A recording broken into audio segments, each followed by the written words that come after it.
The sound of a pistol cocking echoed through the dusty thoroughfare of Cimarron, New Mexico, freezing the blood in Rachel Dawson's veins as she recognized the familiar voice behind her. "Thought you could just disappear, did you, Rachel?" The words slithered down her spine like ice water as she slowly turned to face her nightmare, the man she'd fled from 6 months ago, the man who had sworn to hunt her to the ends of the earth. It was the spring of 1878, and Rachel had hoped desperately that she'd finally escaped the shadow of her former life. The small frontier town of Cimarron had offered her anonymity, a fresh start away from the brutality she'd endured at the hands of Thomas Whittaker, the man she'd had the misfortune of calling husband for 3 torturous years. "Thomas," she whispered, her throat constricting with fear as she stared down the barrel of his revolver. Her fingers instinctively went to the fading bruise on her cheek, the last parting gift he'd given her before she'd gathered the courage to flee their home in Denver. Thomas's lips curled into that familiar sneer that had preceded so many nights of terror. His once handsome face was now weathered by drink and rage, his eyes bloodshot and wild. "You broke your vows, Rachel. Till death do us part, remember." The few townsfolk on the street scattered, ducking into nearby buildings. No one wanted to get involved in what appeared to be a domestic dispute, especially one involving firearms. In frontier justice, a man had certain rights over his wife, even one who had run away. "Please, Thomas." "It's over," Rachel said, trying to keep her voice steady despite the fear threatening to choke her. She'd worked so hard to build something here, a modest job as a seamstress, a tiny room above the general store, acquaintances who didn't ask too many questions. "Just let me go. Let you go." Thomas laughed, the sound devoid of humor. "You're my property, Rachel, and I don't let what's mine just walk away." He took a step closer, gun still aimed at her chest. "You've led me on quite a chase, 6 months tracking you across 3 territories. Did you think I wouldn't find you?" Rachel's eyes darted around, searching for help, for escape, for anything. The street had emptied, and she was alone with the monster from her past. "Step away from the lady." The deep voice came from behind Thomas, calm and steady as a mountain stream. Thomas whirled around, his pistol now pointing at a tall figure silhouetted against the late afternoon sun. Rachel could make out the broad shoulders, the dusty denim and leather, and the distinctive wide-brimmed hat of a cowboy. As he stepped forward, she saw his face weathered by sun and wind, but handsome in a rugged way, with eyes the color of a summer storm. "This ain't your business, stranger," Thomas spat, his gun hand wavering slightly between Rachel and the newcomer. The cowboy moved with deliberate slowness, each step measured and confident. "When a man draws on an unarmed woman in the middle of my town, I make it my business." He stopped about 10 paces from Thomas, his posture relaxed but alert. "Name's Ryan McAllister. I'm the ranch foreman at the White Creek spread outside of town." His eyes flicked briefly to Rachel, assessing her before returning to Thomas. "And you are?" "I'm her husband," Thomas declared, jabbing his pistol in Rachel's direction. "And she's coming home with me." Ryan's expression didn't change, but something in his eyes hardened. "Madam," he addressed Rachel without looking away from Thomas, "is this man your husband?" Rachel swallowed hard. "We were married in Denver, yes, but I left him." She's my wife under the law," Thomas interrupted. "Got the papers to prove it." Ryan nodded slowly. "I see." His hand wasn't anywhere near his holster, Rachel noticed. In fact, he appeared completely unconcerned by the gun pointed in his general direction.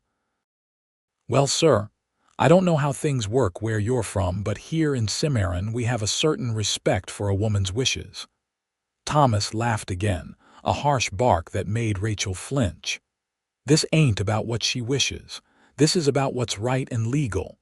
Now step aside." "Can't do that," Ryan said, his tone still conversational, almost friendly. He glanced at Rachel again, longer this time. Something in his gaze made her stand a little straighter. It wasn't pity she saw there, but understanding and something else she couldn't quite name. Thomas's face contorted with rage. "You don't want to get in the middle of this, Cowboy. I swore I'd hunt her down, and I mean to take her back." Ryan's reply was soft, but it carried clearly in the tense silence of the street. "Then he'll find me first," he said, not to Thomas, but to Rachel. It was a promise, one that sent an unexpected shiver down her spine. For the first time, Thomas seemed uncertain. His gaze darted between Rachel and Ryan, trying to make sense of the situation. "You involved with my wife, Cowboy?"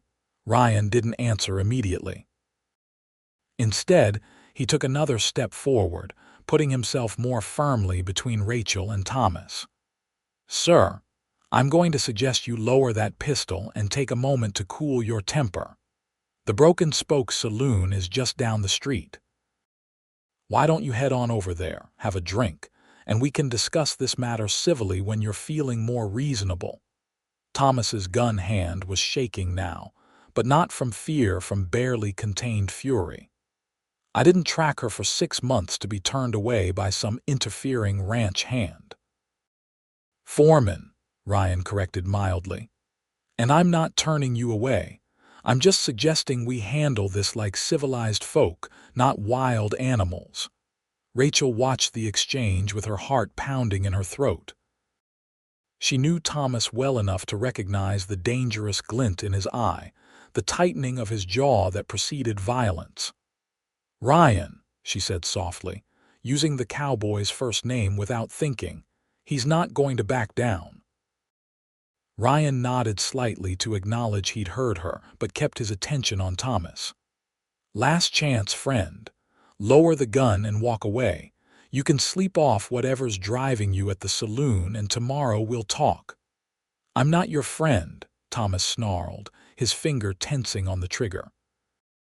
What happened next occurred so quickly that Rachel could barely follow it. In one fluid motion, Ryan drew his revolver and fired. Thomas screamed as the bullet tore through his right shoulder, sending his own pistol flying from his grip. He dropped to his knees, clutching his bleeding arm. Ryan was on him in an instant, kicking Thomas's fallen weapon well out of reach. "Next time," he said, his voice finally showing a hint of steel, "I won't aim to wound." Rachel stood frozen, unable to process the sudden turn of events. She'd seen Thomas in rages many times before, had endured his violence, but she'd never seen him bested, certainly not so efficiently and completely. Thomas looked up at Ryan with pure hatred. "You've made a grave mistake," he gasped through gritted teeth. "I've got friends, powerful friends." "Good," Ryan replied, holstering his weapon. "You'll need them." He glanced over at Rachel. "You all right, madam?" She nodded, still too stunned to speak. Ryan turned and called out, "Doc Jenkins. Know you're watching from your window. Got a man with a shoulder wound here, needs tending." He looked back down at Thomas. "The doc will patch you up, and then you'll be spending the night in Sheriff Wade's jail to cool off." As if on cue, several doors along the street opened, and townsfolk emerged, including a thin man with spectacles carrying a medical bag, and a broad-shouldered figure wearing a tarnished silver star. "What's the commotion, McAllister?" the sheriff asked, approaching cautiously, hand on his holstered pistol. "This man was threatening the lady with a firearm," Ryan explained, nodding toward Rachel. "Claims to be her husband, intent on taking her back against her will." The sheriff looked at Rachel. "That true, Miss Dawson?" Rachel found her voice at last. "Yes, Sheriff Wade, Thomas was my husband. I left him in Denver 6 months ago. He's been tracking me since." Sheriff Wade scratched his graying beard thoughtfully. "Well, now, that's a pickle. Marriage is a legal matter." He turned to Thomas, who was now being attended to by the doctor, but brandishing a weapon in my town and threatening folks that I won't abide. She's my property, Thomas insisted through clenched teeth as the doctor probed his wound. The sheriff's expression hardened. No person is property in my jurisdiction, married or not. You'll spend the night in my jail, Mr. Whittaker, Thomas spat. Thomas Whittaker. Mr. Whittaker. Once Doc Jenkins has you patched up, you'll cool your heels in a cell. Tomorrow we'll sort this out properly. The sheriff turned to Rachel. Miss Dawson, I suggest you find somewhere safe to stay tonight. Before Rachel could respond, Ryan stepped forward. She can stay at White Creek Ranch. My boss's wife would welcome the company and it's well protected. Rachel looked at Ryan in surprise. She'd seen him around town occasionally over the past months, but had never spoken to him before today. Yet here he was, inserting himself into her troubles, offering protection. The sheriff nodded. Sounds sensible. That all right with you, Miss Dawson? Rachel hesitated only briefly.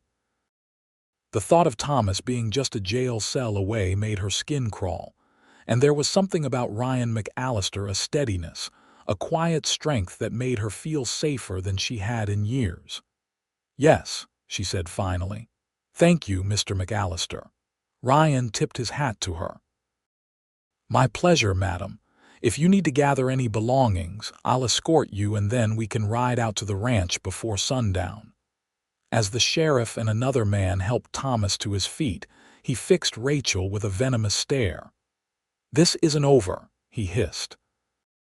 I swore I'd hunt you down and I keep my promises. You belong to me, Rachel. Ryan stepped between them, blocking Thomas's view of her. Get him out of here, Sheriff, he said quietly. As Thomas was led away, still hurling threats and obscenities, Rachel felt a strange mixture of terror and relief. Terror because she knew Thomas well enough to know he never made idle threats, and relief because for the first time since she'd fled Denver, she wasn't facing him alone. Ryan turned to her, his expression gentle. Let's get your things, Miss Dawson. It'll be dark soon and it's a fair ride to the ranch. Rachel nodded, suddenly acutely aware of the curious stares from the townsfolk who had emerged to witness the drama. She'd worked so hard to be unremarkable, to blend in, to hide. Now everyone would know her story or some version of it. Thank you, she said softly as they began walking toward the general store where she rented her room. You didn't have to do that. Get involved, I mean. Ryan's stride matched hers, unhurried despite his words about beating nightfall. Some things a man has to do, Miss Dawson. Couldn't just ride past and pretend I didn't see what was happening.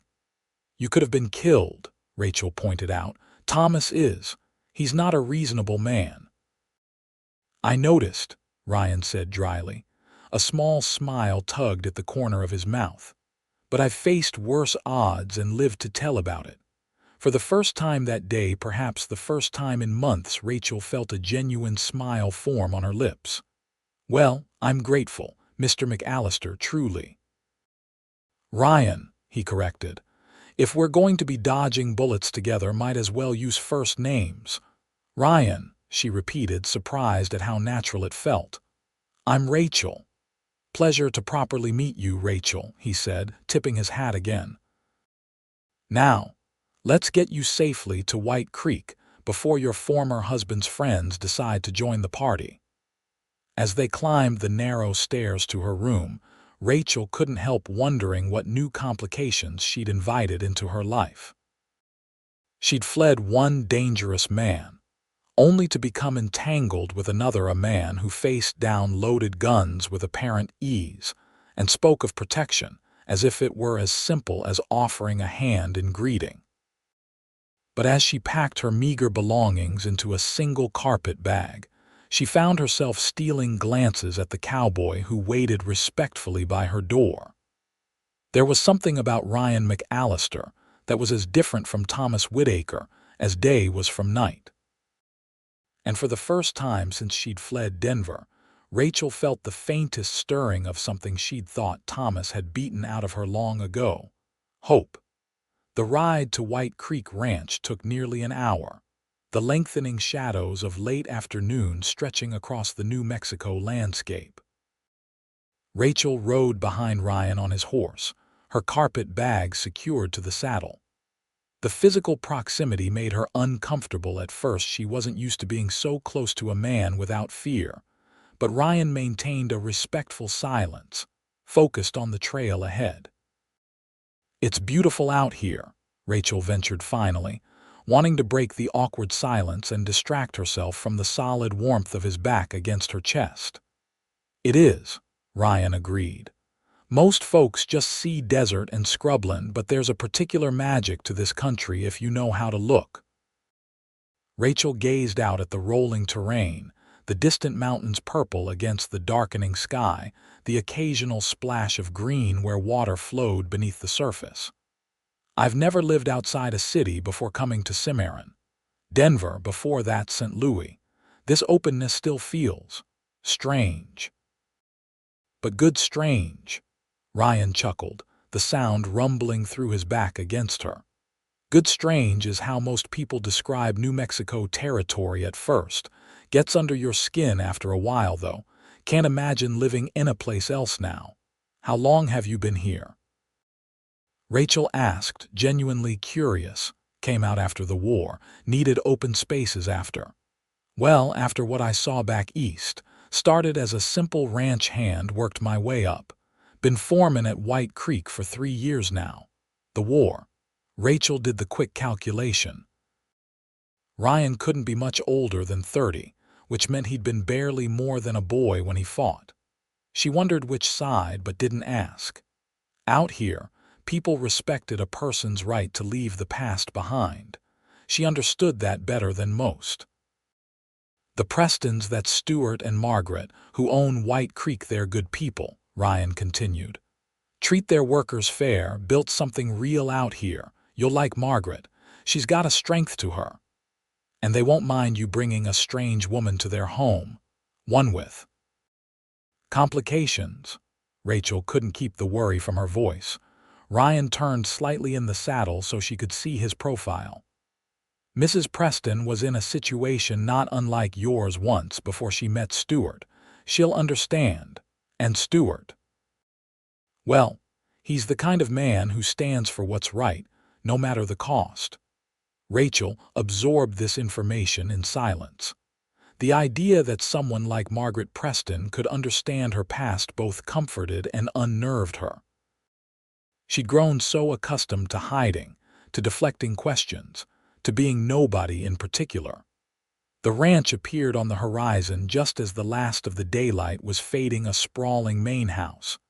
Several outbuildings, corrals, and bunkhouses spread across a gentle slope.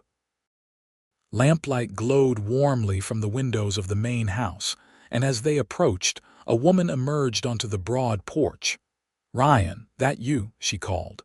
"Yes, madam," he answered, guiding his horse to the hitching post near the house. "Brought a guest, if that's all right."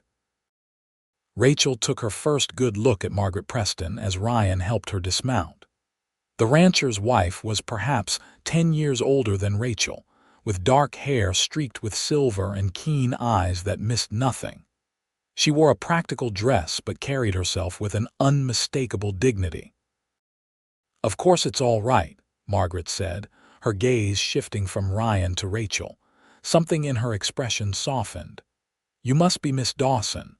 I've seen you at church a time or two, though we haven't been properly introduced." Rachel was surprised the woman remembered her. She'd attended services occasionally, always sitting in the back, always leaving before the social hour afterward. "Yes, madam, Rachel Dawson. I'm sorry to impose." Margaret waved away her apology. "Nonsense. Any friend of Ryan's is welcome at White Creek." She shot Ryan a questioning look. "Trouble in town," Ryan explained briefly. "Her ex-husband tracked her to Cimarron, made threats. Sheriff's got him locked up for now, but it seemed safer if Miss Dawson stayed out here for a spell." Margaret's expression sharpened. "Ex-husband, is it?" Well, you've come to the right place, Miss Dawson. No one bothers the women of White Creek without answering to a whole ranch full of men who take such things personally. She extended a hand toward Rachel. Come inside. You look like you could use a hot meal and perhaps something stronger than coffee. Rachel took the offered hand, feeling a surprising strength in the older woman's grip. Thank you, Mrs. Preston. Margaret, please. We don't stand on ceremony out here. She led Rachel toward the house, then paused to look back at Ryan. Will you join us for supper, Ryan? Stewart's in Santa Fe until tomorrow, and I'd welcome the company. Ryan removed his hat, revealing dark hair damp with sweat from the ride. Thank you, Mrs. Preston, but I should check on a few things at the bunkhouse. I'll make sure the boys know we've got a guest to protect. Margaret nodded. Very well. But come up to the house afterward. I want a full accounting of what happened in town. With a tip of his hat, Ryan led his horse toward the barn, and Rachel followed Margaret into the ranch house. The interior was surprisingly refined for a frontier home. Good furniture, colorful rugs from Mexico, bookshelves lined with volumes that spoke of educated tastes.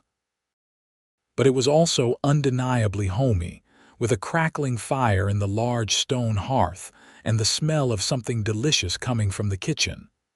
Carlita, Margaret called, set another place for supper. We have a guest. A middle-aged Mexican woman appeared from the kitchen, nodded at Rachel with a smile, and disappeared again. Come, let me show you to a room where you can freshen up, Margaret said, leading Rachel up a broad staircase. You can stay as long as necessary. We have plenty of space. The room she showed Rachel to was simply but comfortably furnished, with a real bed, a washstand with pitcher and bowl, and a small writing desk near the window. The washroom is down the hall, Margaret explained. It has a proper bathtub, which you're welcome to use. I'll have Carlita bring up hot water if you'd like. Rachel set her carpet bag on the bed, overwhelmed by the woman's kindness. This is very generous of you. Margaret studied her for a moment, her expression softening again. It's nothing less than what someone did for me once when I needed it most.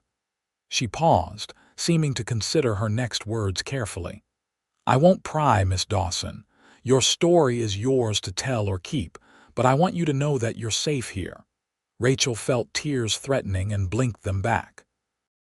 She wasn't used to kindness, especially from strangers.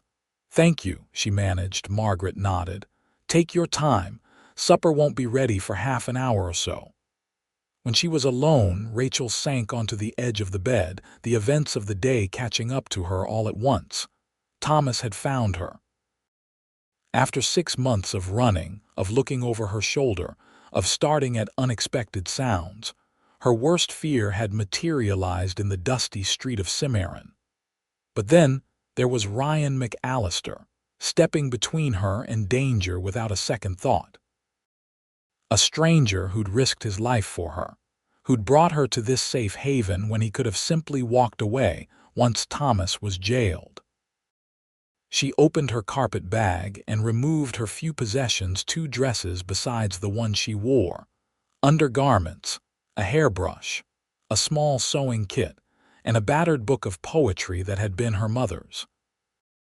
At the very bottom, wrapped in a handkerchief, was her most valuable possession, a silver locket containing a tiny portrait of her parents, both long dead. Rachel changed into her cleanest dress and used the water in the pitcher to wash her face and hands. She brushed her hair, arranging it as best she could without a mirror. Then, taking a deep breath, she went downstairs to join her unexpected benefactors. Ryan had returned by the time she reached the dining room, freshly washed and changed into a clean shirt. He stood when she entered, an old-fashioned courtesy that reminded Rachel of a time before Thomas, when men had treated her with respect rather than as property to be controlled. You look refreshed, Miss Dawson, Margaret said warmly, indicating a chair. Please sit. Carlita has outdone herself tonight. The meal was indeed delicious: roast beef, potatoes, fresh bread, and vegetables from the ranch's kitchen garden. Rachel hadn't realized how hungry she was until the food was before her, and she had to remind herself to eat slowly, with proper manners. "Now," Margaret said once they were settled, "Ryan tells me there was trouble in town. I'd like to hear the whole of it if you don't mind." Between them, Ryan and Rachel recounted the confrontation with Thomas, with Ryan tactfully omitting some of Thomas's more vicious threats. Rachel was grateful for his discretion. Margaret listened intently, asking occasional questions. When they finished, she sat back with a thoughtful expression. "Sheriff Wade is a good man, but his jail isn't particularly secure. What's your plan when this Thomas is released tomorrow?" Rachel stared at her plate. She hadn't thought that far ahead. In truth, she'd been living day to day for so long that planning seemed like a foreign concept. "I was thinking," Ryan said after a moment, "that Miss Dawson might want to stay here at the ranch for a while. At least until we're sure Whittaker has moved on." "Of course," Margaret agreed immediately. "You're welcome as long as you need, Miss Dawson." "But what about my job?" Rachel asked. "Mrs. Fletcher at the dress shop is expecting me tomorrow, and my room I've paid through the end of the month." "I can ride into town tomorrow and explain the situation to Mrs. Fletcher," Ryan offered. "As for your room, perhaps we can arrange for your things to be brought here temporarily." Rachel looked between Ryan and Margaret, overwhelmed again by their willingness to help. "Why?" she asked finally. "Why would you do all this for someone you barely know?" Margaret and Ryan exchanged a glance that suggested some shared understanding. "Out here," Margaret said gently, "we look after each other. It's how we survive." Ryan nodded. "And some things are simply right, regardless of whether we know a person or not." Rachel felt that unfamiliar hope stirring again. Perhaps here, among these people, she might finally find what had eluded her for so long: not just safety, but belonging. The rest of the meal passed with lighter conversation. Margaret asked about Rachel's work as a seamstress, and Rachel found herself explaining her small dreams to save enough to perhaps open her own shop someday, to create beautiful things instead of just mending and altering. Ryan spoke of ranch business, of a new breeding program for the cattle, of plans for expanding. Rachel found herself watching him as he talked, noticing the animation in his eyes when he discussed the future of White Creek. This was a man invested in building something, in creating rather than destroying. The opposite of Thomas in every way. After supper, they moved to the sitting room where Margaret poured small glasses of sherry. The conversation continued easily, and for the first time in longer than she could remember, Rachel felt herself relaxing, even laughing at Ryan's dry observations about some of the Cimarron townsfolk. When the grandfather clock in the corner struck 10, Margaret stood. "Well, it's been a long day, and I imagine tomorrow will bring its own challenges. I think I'll retire." She turned to Rachel. "Please make yourself at home, Miss Dawson. Breakfast is usually at 7, but Carlita keeps food warm for late risers." After Margaret had gone upstairs, a slightly awkward silence fell between Rachel and Ryan. He stood by the fireplace, staring into the flames, his expression thoughtful. "I should thank you again," Rachel said finally, "for everything you did today. It was extraordinary." Ryan looked up, a small smile playing at the corners of his mouth. "It wasn't extraordinary, Rachel. It was just human decency." "Perhaps," she conceded, "but it's been my experience that human decency is rarer than people pretend." His smile faded. "What happened between you and Whittaker?" he asked quietly. "If you don't mind my asking." Rachel took a sip of her sherry, considering how much to reveal. "We married when I was 18, she began. My parents had died and I was alone in Denver with few prospects. Thomas was charming, successful in business. He seemed kind. She laughed bitterly at the memory. It didn't last. Once we were married, he changed or perhaps showed his true nature. He was possessive, controlling, and when I didn't obey exactly as he wished, she didn't need to finish. The understanding in Ryan's eyes told her he'd filled in the blanks himself. After 3 years, I couldn't bear it anymore. I waited until he was away on business, took what little money I had saved in secret and fled. I've been running ever since, always looking over my shoulder. Rachel's hand trembled slightly as she set down her glass. He swore he'd find me. He swore no other man would ever have me. Ryan's jaw tightened. "He won't hurt you again," he said, his voice low and certain. "Not while I draw breath." The intensity in his words startled her. "You can't promise that, Ryan. You don't know Thomas. When he wants something, he doesn't stop until he gets it, and now that he's found me—" She couldn't finish the thought. Ryan crossed to where she sat and knelt before her chair, taking her hands in his. His touch was gentle, unthreatening, but Rachel still had to fight the instinct to pull away. "Look at me, Rachel," he said softly. She raised her eyes to his. "I meant what I said today. If he's hunting you, he'll find me first. I don't know you well yet, but I know enough to see you deserve peace, deserve safety, and I aim to make sure you get it." There was such certainty in his gaze, such steady resolve, that Rachel found herself believing him despite years of hard-learned caution. "Why?" she whispered. "Why would you risk yourself for me?" Ryan seemed to consider the question seriously. "I've seen too much of men hurting those weaker than themselves in the war and after, stood by too many times when I should have acted." His thumbs traced gentle circles on the backs of her hands. "Maybe this is my chance to make that right. Or maybe—" He paused, looking slightly embarrassed. "Maybe there's something about you that makes me want to be the kind of man who stands between danger and those who need protection." Rachel felt a warmth spreading through her that had nothing to do with the sherry or the fire. For a moment, she allowed herself to imagine what it might be like to have someone like Ryan McAllister in her life, someone who saw her as a person to be cherished rather than a possession to be controlled. But reality intruded quickly. "Thomas won't just go away," she said, reluctantly withdrawing her hands from his. "And I won't have you or the Prestons put in danger because of my troubles." Ryan stood, respecting her withdrawal but not retreating entirely. "Let's take things one day at a time. Tomorrow I'll go into town, speak with Sheriff Wade about what happens next. We'll make a plan from there." Rachel nodded, suddenly exhausted by the emotional strain of the day. "That seems sensible."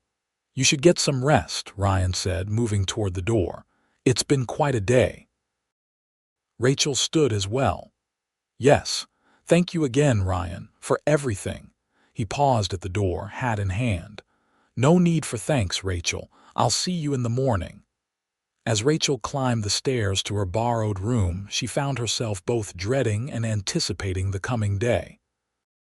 Thomas was still a threat, perhaps more now than ever, having been humiliated and wounded. But for the first time since she'd fled Denver, Rachel didn't feel entirely alone. She had allies now, Margaret and Ryan, especially Ryan. The thought of the tall cowboy with his quiet strength and unexpected gentleness followed her into sleep, keeping the usual nightmares at bay, at least for one night. Rachel woke to sunlight streaming through unfamiliar curtains. For a moment, she was disoriented, her heart racing with the familiar fear of waking in a strange place. Then the events of the previous day rushed back: Thomas finding her, Ryan's intervention, the journey to White Creek Ranch. She dressed quickly in one of her 2 remaining dresses and made her way downstairs, following the smell of coffee and bacon to the dining room. Margaret was already at the table, reading a newspaper while she sipped her coffee. "Good morning," she said, looking up with a smile. "I hope you slept well." "Better than expected," Rachel admitted, taking a seat. "Thank you again for your hospitality." Margaret waved away the thanks. "As I said, you're welcome as long as you need to stay." She pushed a plate of biscuits toward Rachel. "Ryan rode into town at first light. He wanted to be there when Sheriff Wade released your Mr. Whittaker." Rachel's appetite disappeared at the mention of Thomas. "I'm worried about what Thomas might do," she said quietly. "He's not a man who forgives perceived slights, and being shot and jailed, he'll want revenge." "Ryan can handle himself," Margaret assured her. "And he's not alone. Stewart returns today, and he has considerable influence in the territory. Between them, they'll make sure Whittaker understands the consequences of causing further trouble." Rachel wasn't convinced Margaret hadn't seen the cold determination in Thomas's eyes, but she nodded anyway. No use arguing with the woman who had opened her home. After breakfast, Margaret showed Rachel around the ranch house, then suggested they sit on the wide front porch where it was cooler. As they settled into comfortable chairs, Rachel found herself studying the older woman, curious about the hints she dropped about her own past. "You mentioned that someone helped you once," Rachel ventured. "The way you're helping me." Margaret's expression grew distant, remembering. "Yes. Before I met Stewart, I was married to a man not unlike your Thomas. Wealthy, respected in society, and cruel behind closed doors." She looked down at her hands. "I endured 5 years before I found the courage to run. I had nowhere to go, no family, no friends he hadn't isolated me from." "What happened?" Rachel asked softly. "I collapsed on the doorstep of a church in Santa Fe. The priest there took me in, protected me when my husband came looking. He connected me with a family who needed a governess for their children, the Haywoods. They gave me a new name, a new start." Margaret smiled at the memory. "That's where I met Stewart. He was their ranch manager at the time. When we married 3 years later, Stewart bought this land and built White Creek from nothing." "And your first husband, did he ever find you?" Margaret's smile faded. "He did, eventually. Came to the ranch one night, drunk and armed, demanding I return with him. Stewart confronted him." She paused. "My former husband didn't survive the encounter." Rachel's eyes widened. "Mr. Preston killed him." "It was self-defense," Margaret said firmly. "But yes. And I've lived free of fear ever since." She reached across to take Rachel's hand. "I'm not suggesting that's the solution to your troubles, only that I understand what you're going through, and that sometimes things that seem impossible to escape do end." Rachel squeezed Margaret's hand gratefully. "Thank you for telling me." They sat in companionable silence for a while, watching the activity of the ranch cowboys moving cattle in distant pastures, workers carrying supplies between buildings, a young boy exercising horses in a corral nearby. "It's peaceful here," Rachel observed. "It is," Margaret agreed, "though it took years of hard work to make it so. When Stewart and I first came, there was nothing but open range and a half-collapsed line shack." She gestured to the thriving operation around them. "All of this, we built together." Rachel tried to imagine it creating something lasting with a partner who valued rather than diminished you. It seemed like a fairy tale, yet here was living proof before her eyes. The sound of approaching hoofbeats drew their attention. 2 riders were coming up the long drive to the ranch house Ryan, and an older man Rachel assumed must be Stewart Preston. Margaret stood, her face lighting up at the sight of her husband. Despite the years of their marriage, there was still obvious joy in her greeting. "Stewart, you're back earlier than expected." The men dismounted, and Stewart climbed the porch steps to embrace his wife. He was tall and broad-shouldered like Ryan, but with silver threading through his dark hair and beard, and lines of experience around his eyes. Wrapped up business quicker than anticipated, he said, giving Margaret a quick kiss before turning his attention to Rachel. And you must be Miss Dawson. Ryan's filled me in on the situation. Rachel stood and extended her hand. Thank you for allowing me to stay in your home, Mr. Preston. Stewart's handshake was firm but gentle. Any friend of Ryan's is welcome at White Creek, and anyone with troubles like yours doubly so.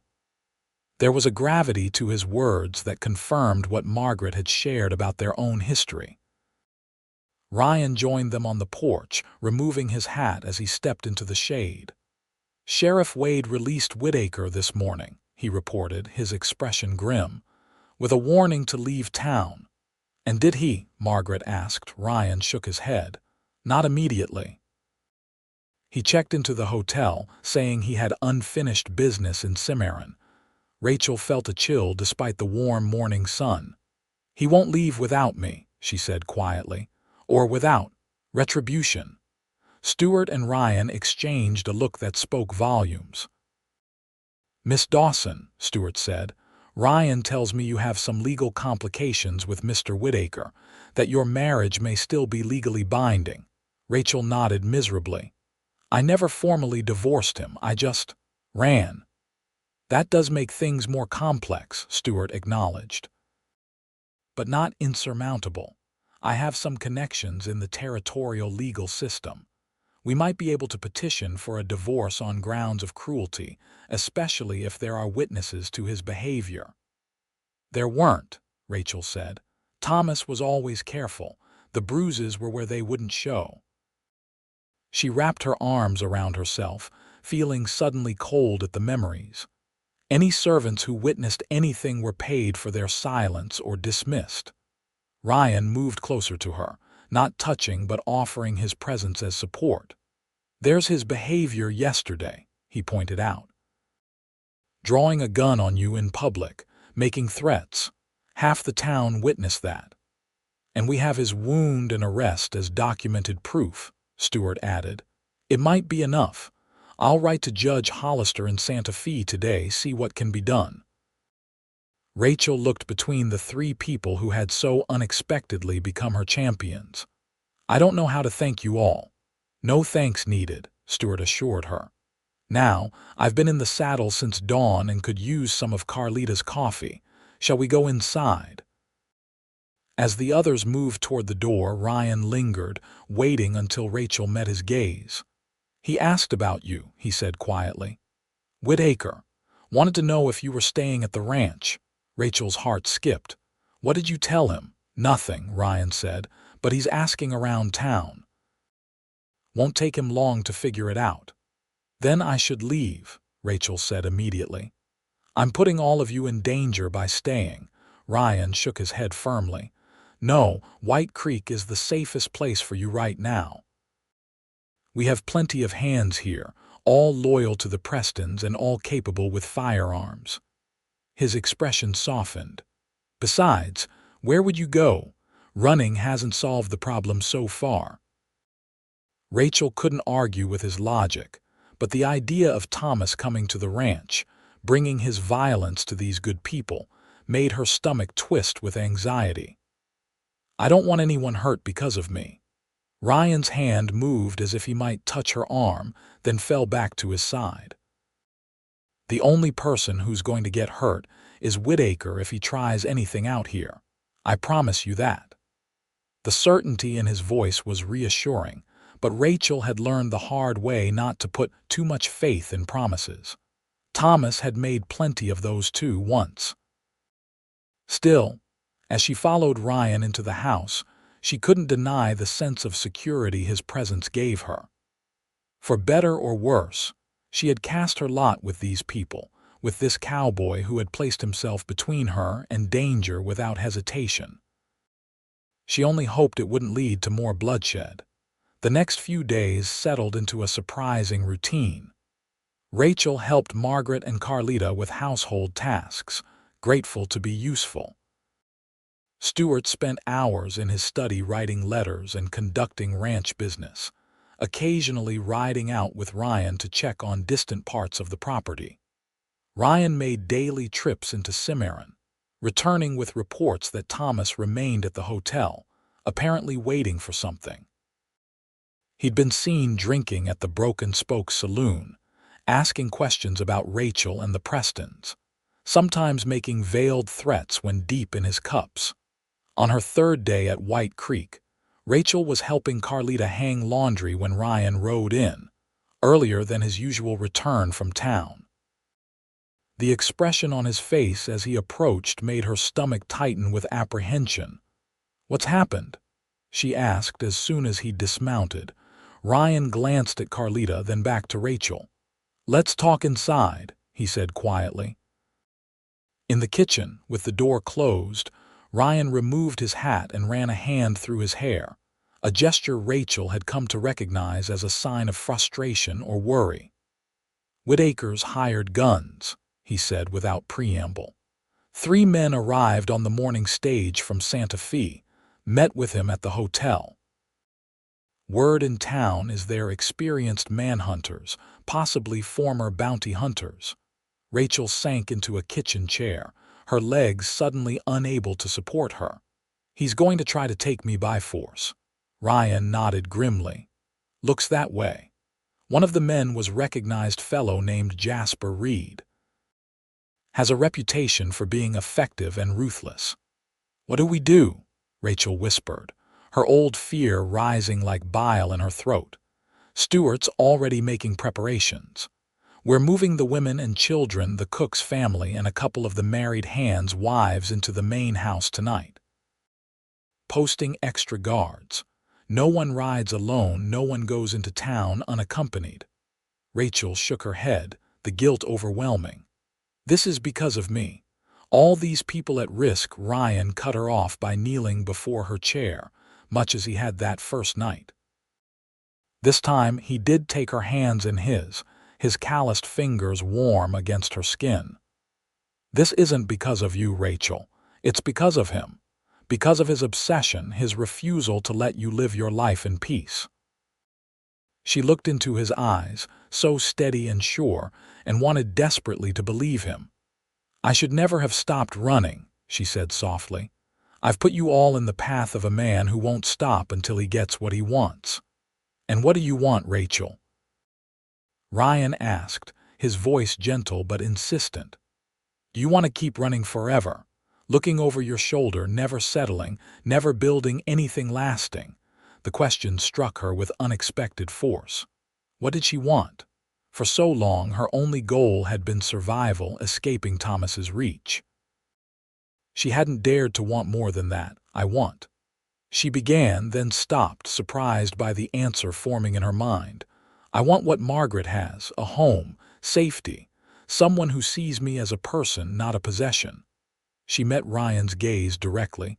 "I want to stop being afraid." Something flickered in Ryan's eyes, a warmth, an understanding that made Rachel's heart beat faster. "Then we fight," he said simply. "We don't run, we don't hide. We stand our ground and we end this." "How?" Rachel asked, painfully aware of how close he was, of his hand still holding hers. "We wait for him to make his move, and when he does, we're ready." Ryan's thumbs traced those same gentle circles on her hands that had so affected her before. "And in the meantime, we get that divorce proceeding started." Stuart heard back from Judge Hollister. "He's willing to hear your case, given the circumstances. We can ride to Santa Fe next week if the situation here stabilizes." Rachel felt a surge of hope at his words. A legal divorce would undercut at least part of Thomas's claim on her. It wouldn't stop his obsession, but it would remove the veneer of legitimacy from his pursuit. "Thank you," she said, then, acting on impulse, leaned forward and pressed a quick, soft kiss to his cheek. "For everything." Ryan looked momentarily stunned, then a slow smile spread across his face. "You're welcome," he said, his voice slightly rougher than before. He stood, clearing his throat. "I should help Stuart with the preparations. Will you be all right?" Rachel nodded, feeling oddly lighter despite the looming threat. "I'll be fine. I think I'll help Carlita prepare the guest rooms for the other women." After Ryan left, Rachel pressed her fingers to her lips, surprised by her own boldness. The kiss had been impulsive, driven by gratitude, and something else, something she wasn't quite ready to name. But the warmth in Ryan's eyes afterward, the genuine pleasure in his smile, stayed with her as she went about her tasks. For the first time in years, Rachel allowed herself to imagine a future beyond survival. A future that might include a certain steadfast cowboy with storm-colored eyes. The next 2 days passed in a state of tense readiness.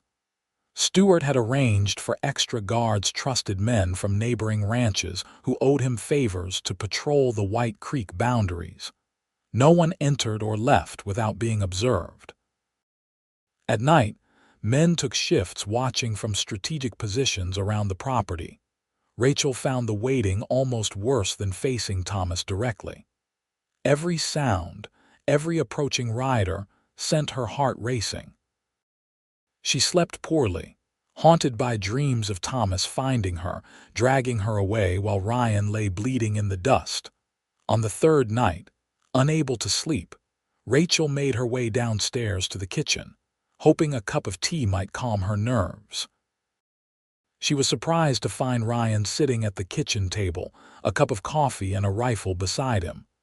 "Couldn't sleep?" he asked as she entered. Rachel shook her head. "Too many thoughts." Ryan gestured to the chair across from him. "Join me.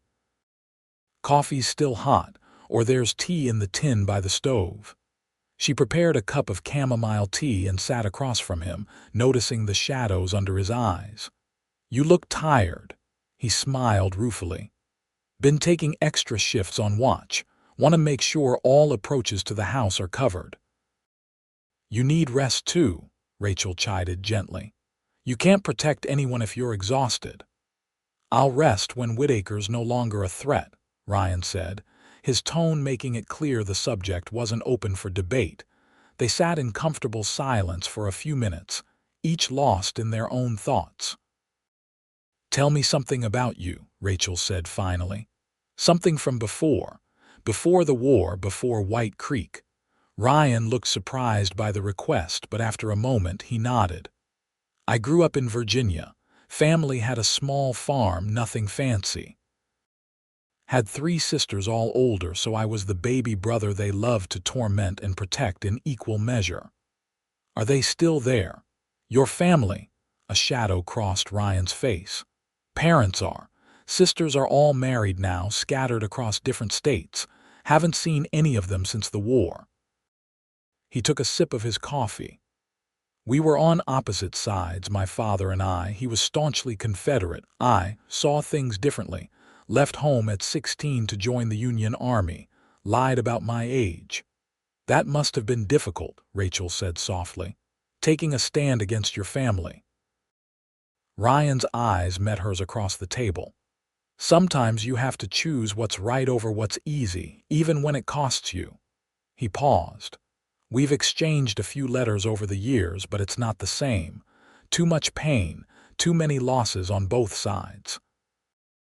Rachel thought about her own losses, parents who died too young, a marriage that turned to nightmare, years spent running and hiding. "Do you ever regret it? The choice you made?" "No," Ryan said without hesitation. "It was the right thing to do, but I regret the rift it caused. Regret not being able to explain to my father in a way he could understand." Rachel nodded, understanding all too well how the right choices could still leave scars. "Thank you for telling me," she said. Ryan smiled, the expression softening his tired features. "Your turn. Tell me something about Rachel Dawson from before." She thought for a moment. "I wanted to be a teacher," she said finally. "Before my parents died, before Thomas. I loved books, loved learning, thought I might teach in a small school somewhere." "You'd make a good teacher," Ryan observed. "Patient, kind, good listener." Rachel felt a blush warming her cheeks at his praise. "Perhaps someday, if I ever get free of all this." "You will," Ryan said with that same unwavering certainty he always showed. "And when you do, you can be whatever you choose." Teacher, seamstress, rancher's wife, anything.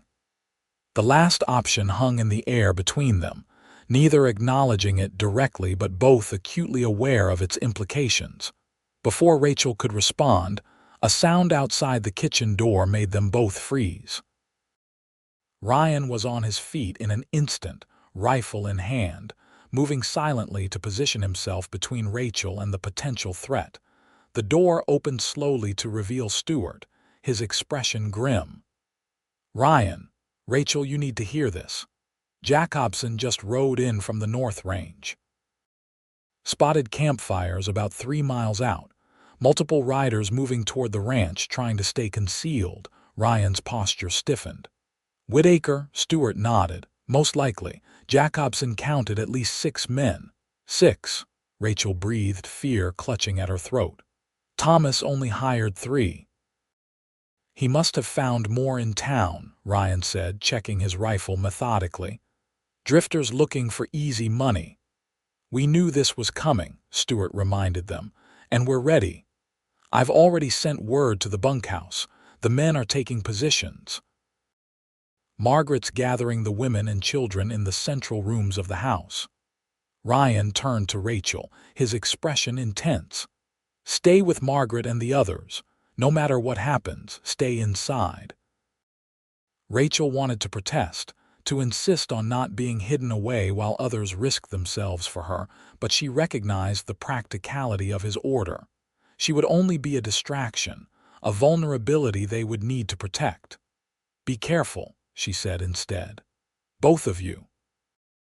Ryan's eyes held hers for a long moment, communicating something words couldn't capture. Then he was gone, following Stewart out into the night, leaving Rachel alone with her fear and her cold cup of tea. Dawn was just breaking when the first shots rang out. Rachel, who had been sitting with Margaret and the other women in the ranch house's central parlor, jumped at the sound. "Stay calm," Margaret advised, though her own face was pale. "Stewart and Ryan know what they're doing. This house is built like a fortress, thick walls, defensible positions."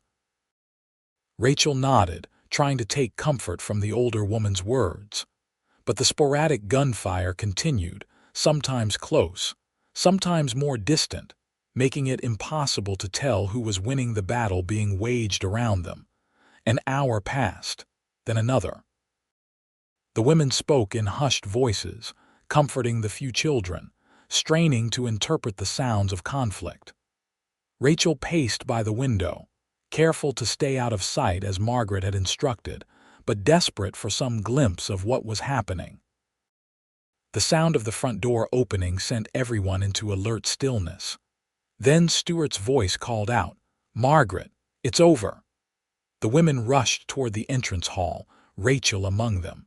Stewart stood just inside the door, a bloody bandage around his left arm but otherwise appearing unharmed.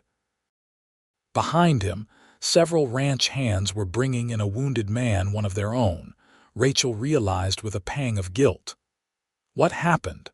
Margaret demanded, already moving to help with the injured cowboy.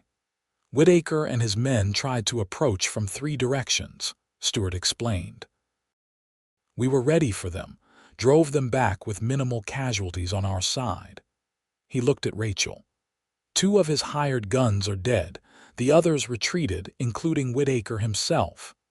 "And Ryan?" Rachel asked, her heart in her throat when she didn't see him among the men entering the house. Stewart's expression was grave. "He went after Whittaker alone. I tried to stop him, but..." He shook his head. "He was determined." Rachel felt as if the floor had dropped away beneath her feet. "No," she whispered. "Why would he?" "He said it was the only way to end this permanently," Stewart explained gently. "That as long as Whittaker lived, you'd never be truly free." The implication was clear. Ryan had gone to kill Thomas to remove the threat once and for all. The thought filled Rachel with equal parts horror and desperate hope. Freedom from Thomas forever, but at what cost to Ryan's soul? And what if Thomas prevailed instead? "I need to go after him," Rachel said, already moving toward the door. Stewart blocked her path. "Absolutely not." That's exactly what Whittaker wants to draw you out. But Ryan can handle himself, Stewart insisted. And he wouldn't want you putting yourself at risk. The best thing you can do for him now is stay safe. Rachel knew he was right, but the thought of Ryan facing Thomas alone because of her was unbearable. She retreated to the window, staring out at the ranch yard where men were regrouping, tending to horses and wounds, securing the perimeter against further attack. Margaret joined her, placing a comforting hand on her shoulder. "He'll come back," she said softly, for Rachel's ears only. "I've known Ryan McAllister for 5 years. He doesn't make promises he can't keep." Rachel nodded, unable to speak through the tightness in her throat. She hadn't realized until this moment how much Ryan had come to mean to her in the short time she'd known him. The thought of losing him was like a physical pain. "I think I love him," she whispered, the revelation surprising even herself. Margaret squeezed her shoulder. "I know," she said simply. "It's been written on your face these past days, and on his when he looks at you." Rachel turned to her, hope and fear warring in her chest. "Do you really think—" A commotion outside interrupted her question. Shouts, then the sound of hoofbeats approaching rapidly. Rachel pressed closer to the window, straining to see.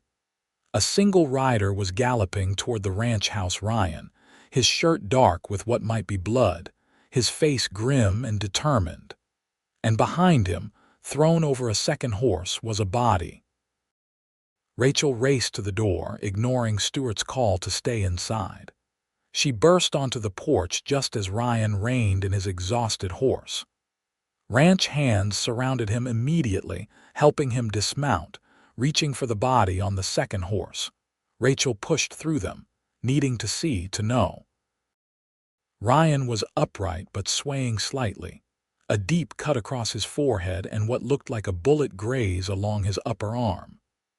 And the body being lowered to the ground, there was no mistaking Thomas's face, now slack in death, or the spreading bloodstain across his chest. "Ryan," she breathed, reaching him just as his legs seemed to give way. She caught him as best she could, supporting him as Stewart and another man hurried to help. "Got him," Ryan managed, his voice rough with exhaustion and pain. His eyes found Rachel's, searching for something. "He won't hurt you again. Ever." Rachel couldn't speak through the sob rising in her throat. She helped guide Ryan into the house, to a sofa in the parlor where Margaret was already preparing bandages and hot water. As they eased him down, Ryan caught Rachel's hand. "Had to end it," he said, his voice stronger now. "Couldn't let him keep coming after you, couldn't let you live in fear."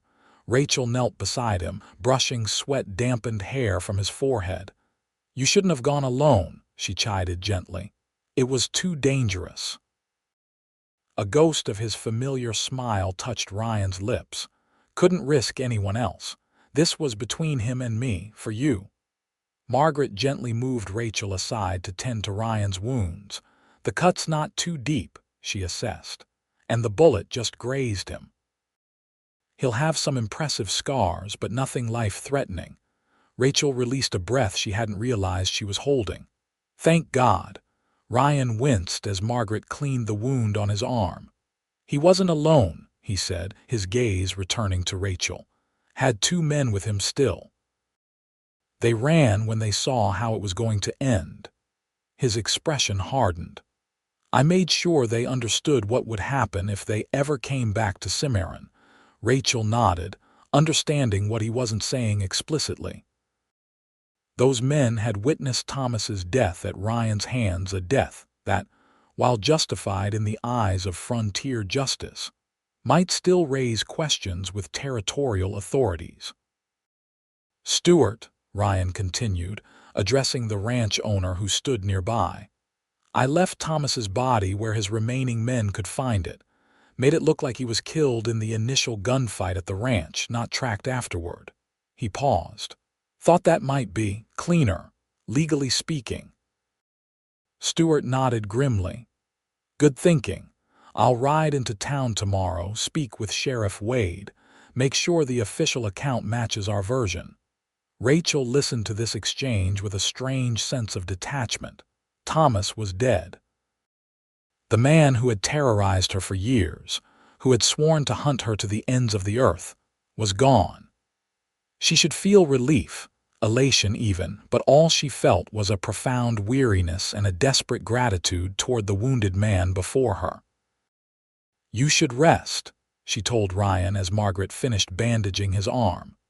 "Stay with me," he asked, his voice lower, meant only for her ears. Rachel glanced at Margaret, who nodded slightly and rose, gesturing for the others to follow her from the room. When they were alone, Ryan shifted on the sofa, making space beside him. "I'm not sure that's proper," Rachel said, but she was already moving to sit next to him, careful of his injuries. "Nothing about any of this has been proper," Ryan pointed out, a hint of his dry humor returning. He took her hand, his thumb tracing those now familiar circles on her skin. "But it's over now. You're free, free." The word resonated within her like a bell. "Because of you," she said softly. Ryan shook his head. "No, you freed yourself when you found the courage to leave him in the first place. I just helped finish what you started."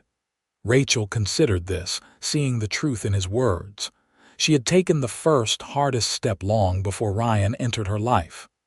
"What happens now?" she asked, suddenly uncertain. The immediate danger was gone, but what did that mean for her future?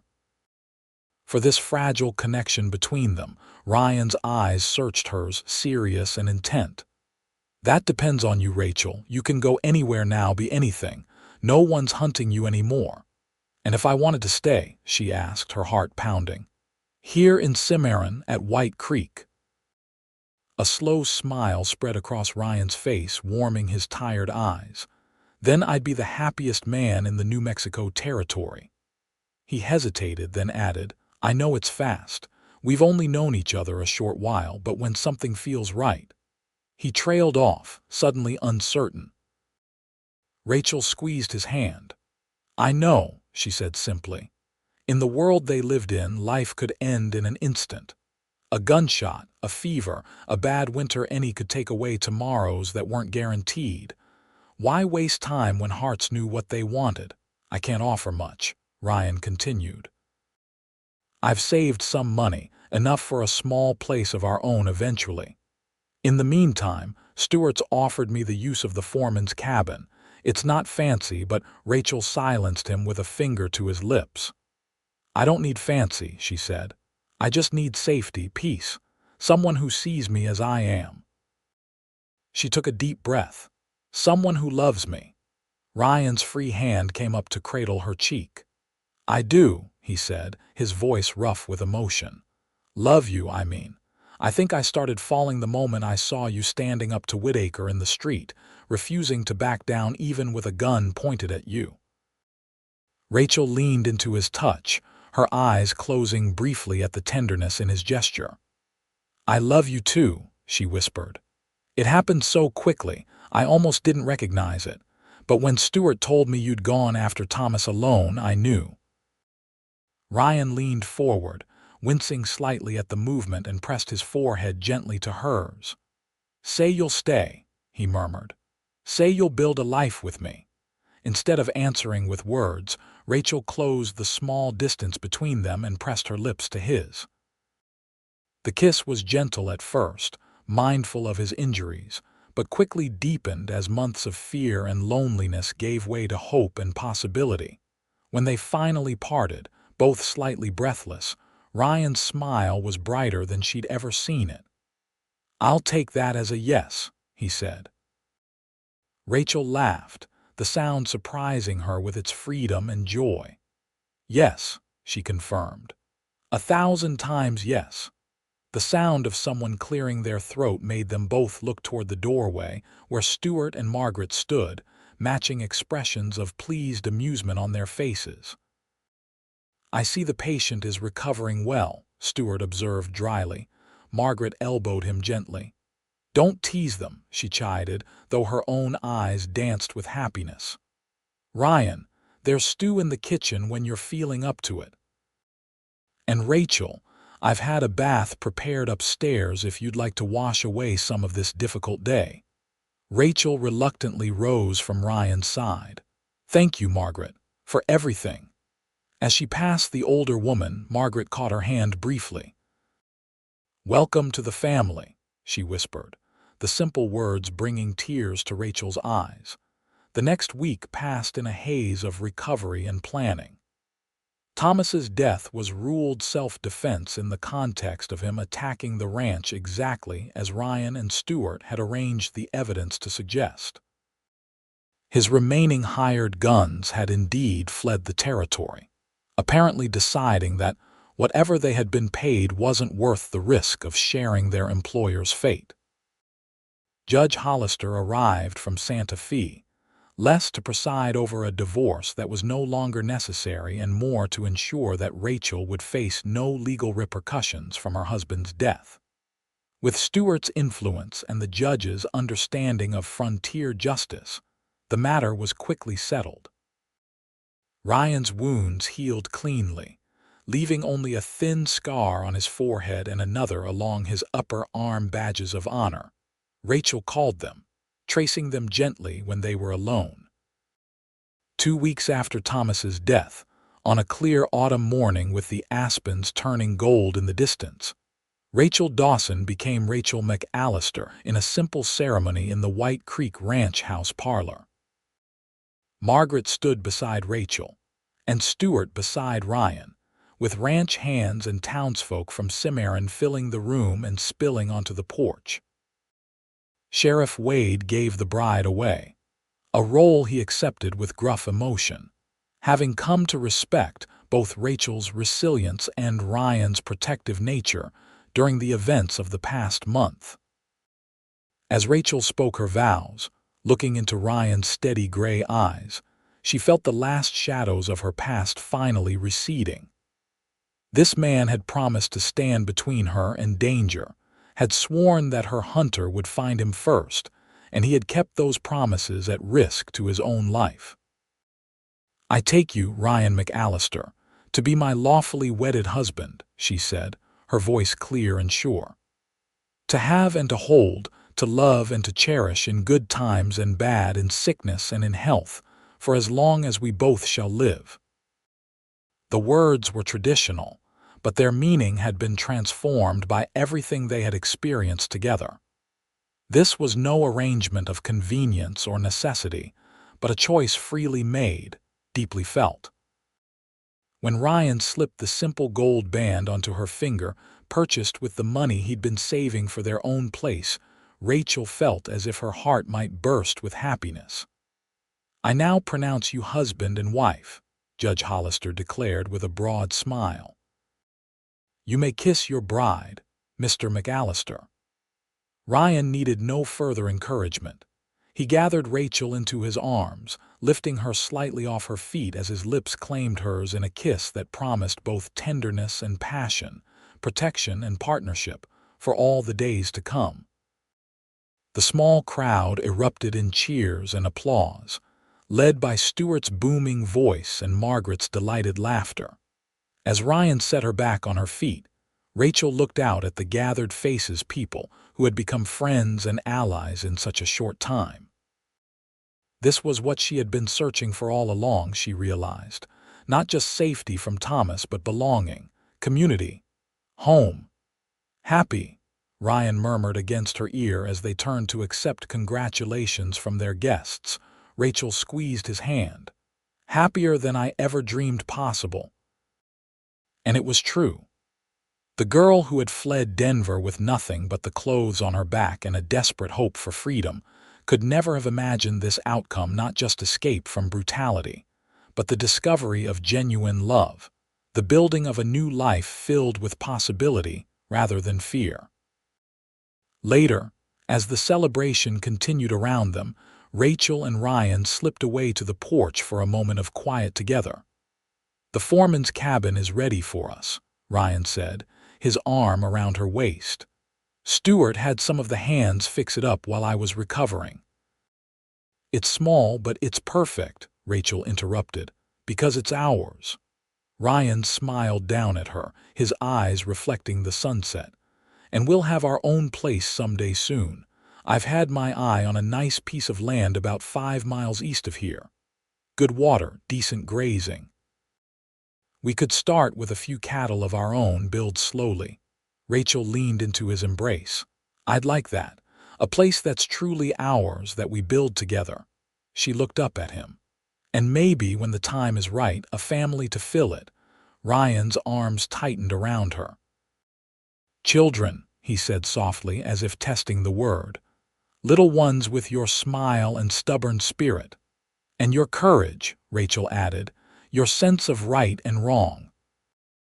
They stood in comfortable silence for a moment, watching the sun sink toward the distant mountains, painting the sky in shades of gold and crimson. "I never thought I'd have this," Rachel confessed. "After Thomas, I believed that part of me was broken forever, the part that could trust, that could love without fear." Ryan pressed a kiss to the top of her head. "Nothing about you is broken, Rachel. Wounded, maybe. Scarred like me." He touched the thin line on his forehead. "But stronger for having healed." Rachel turned in his arms to face him fully. "I love you, Ryan McAllister, not just for saving me, but for seeing me, the real me, from the very beginning." Ryan's smile was tender as he bent to kiss her again, a kiss full of promise and tomorrows. "And I love you, Rachel McAllister, for your courage, your heart, and for choosing to build a life with me." As they rejoined their wedding celebration, hand in hand, Rachel knew that the words that had once filled her with terror, her ex-husband swore he'd hunt her down, no longer held any power over her. They were just part of a story now, the beginning of a love story, not the end of one. A story that would continue with new chapters, new challenges, new joys. And whatever came next, she would face it with Ryan beside her, their lives entwined as surely as their hands were now, not by force or fear, but by choice and love. The kind of love worth fighting for, worth living for. The kind that lasts forever. 5 years later, the sound of children's laughter echoed across the yard of the McAllister ranch as Rachel hung the last of the laundry on the line, smiling as she watched her son and daughter chasing each other around the oak tree Ryan had planted when they first built their home. Thomas James McAllister, just past his 4th birthday and named for Ryan's father rather than any ghost from Rachel's past, had his father's dark hair and sturdy build, but Rachel's quick smile and expressive eyes. Little Margaret, not quite 2 and named for the woman who had become like a mother to Rachel, toddled after her brother with determined steps, her red gold curls bouncing with each movement. "Careful with your sister, TJ," Rachel called as the boys' game grew more exuberant. "Yes, Mama," he answered, immediately slowing his pace to let Margaret catch up, taking her small hand in his with a protectiveness that reminded Rachel powerfully of Ryan. From behind the barn came the sound of hoofbeats, and both children's heads turned. "Papa!" TJ shouted, abandoning the game to race toward the approaching rider. Ryan swung down from his horse just in time to catch his son as the boy launched himself forward.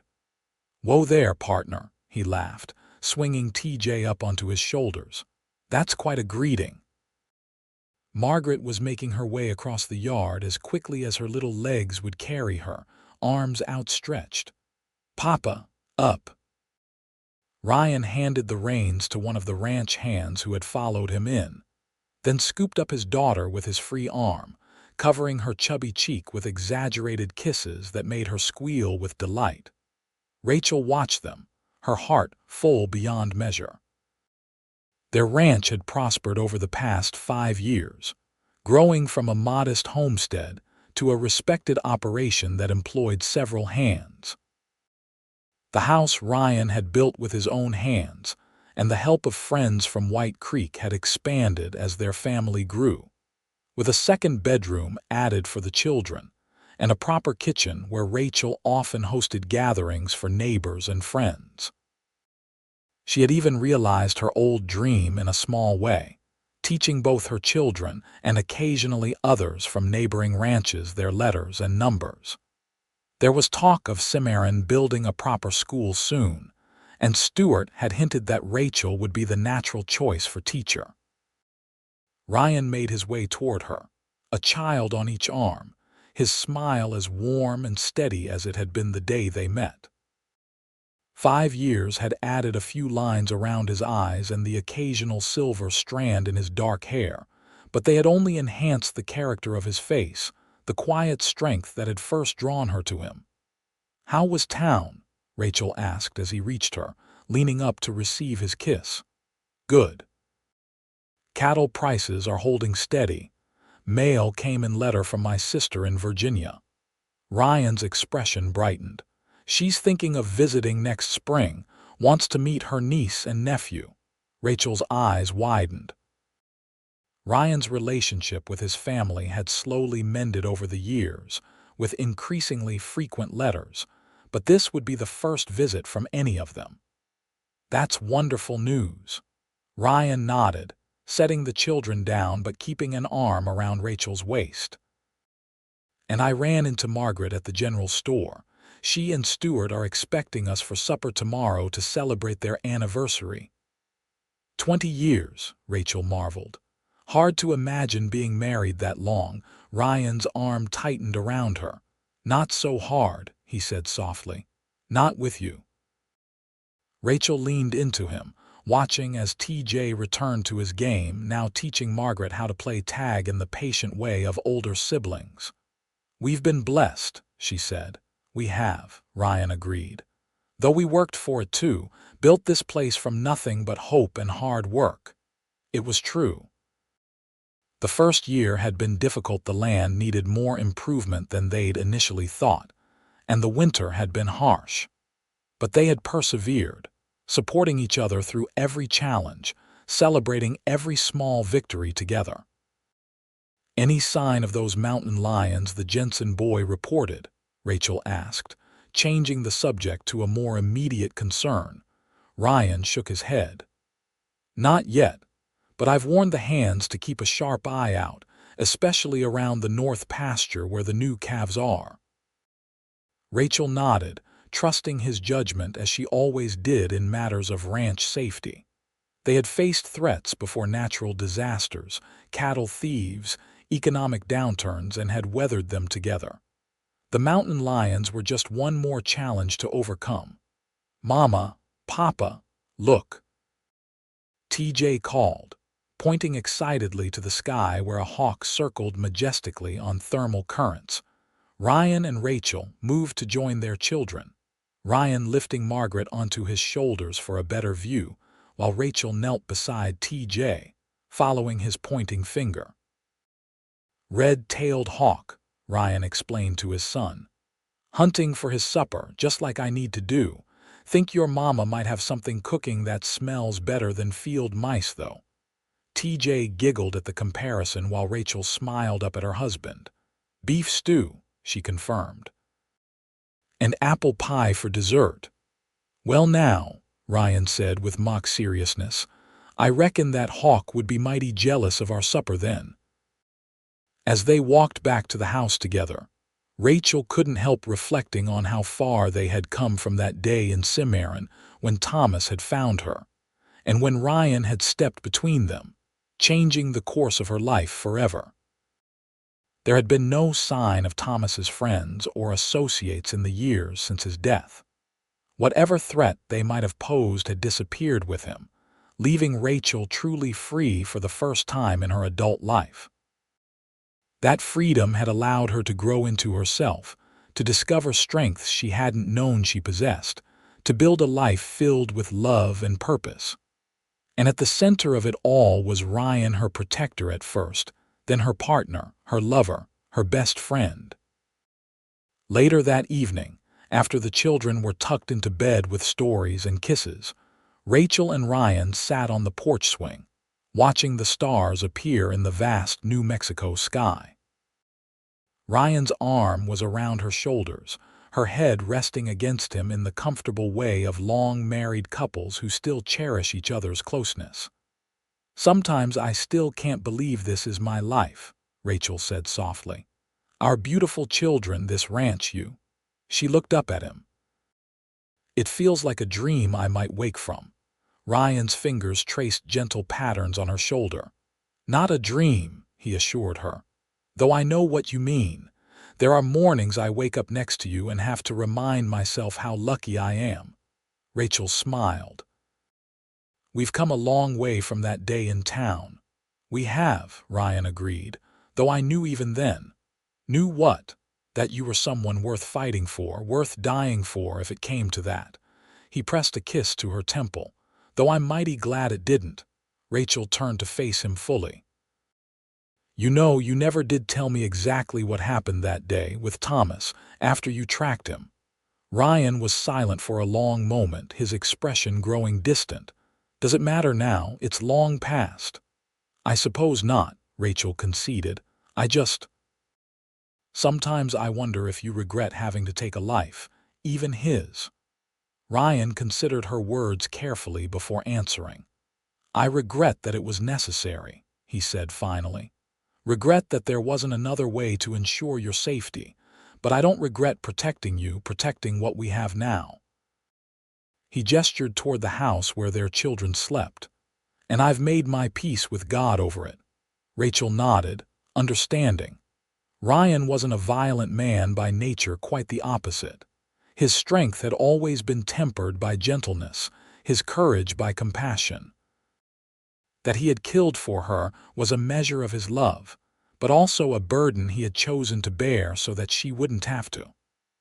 "I love you," she said simply, the words carrying the weight of all she felt for this man who had changed her world. Ryan's smile in the moonlight was tender. "And I love you, Rachel McAllister, more with each passing day." As if to prove his words, he bent to kiss her, a kiss that still held the power to make her heart race after 5 years of marriage. Rachel responded eagerly, her arms slipping around his neck as the swing rocked gently beneath them. When they finally broke apart, slightly breathless, Ryan's eyes held a familiar glint that sent warmth spiraling through Rachel's body.